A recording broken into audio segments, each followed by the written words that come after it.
she's the one that dared me to go on. It's this woman, and I'm trying to remember her name. She was my wife's sister's friend. And why did she dare you to go up there?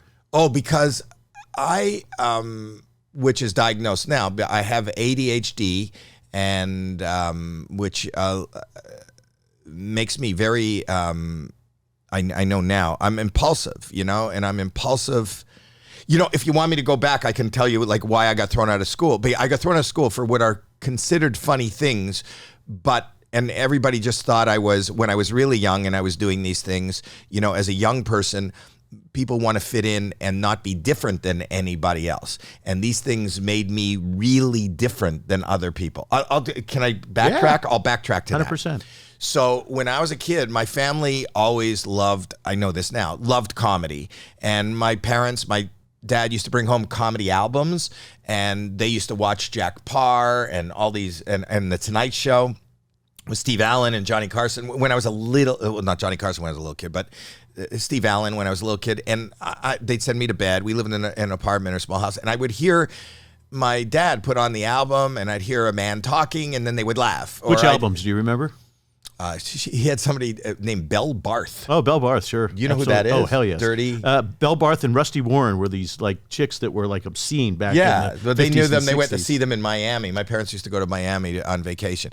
So I just talked to Kevin Pollak, and his was the first Bill Cosby album when he did Noah. And I had that same thing. I had that album. Yeah. See, I could quote that today, word for Noah? word.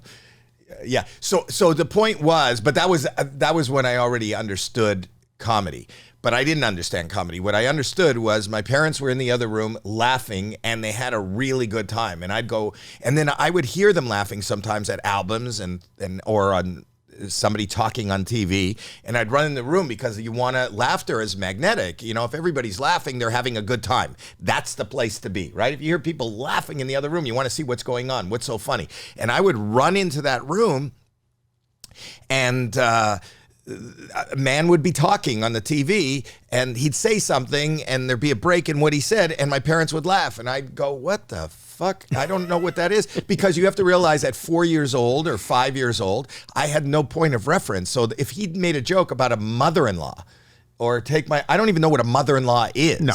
So I never understood. And which also, when I think back on it, made me feel like, how come I'm not, it's like being in a foreign country. Everybody's having a good time, and not only am I not having a good time, I don't understand why they're having a good time. It makes no sense to me. You were not part of the club.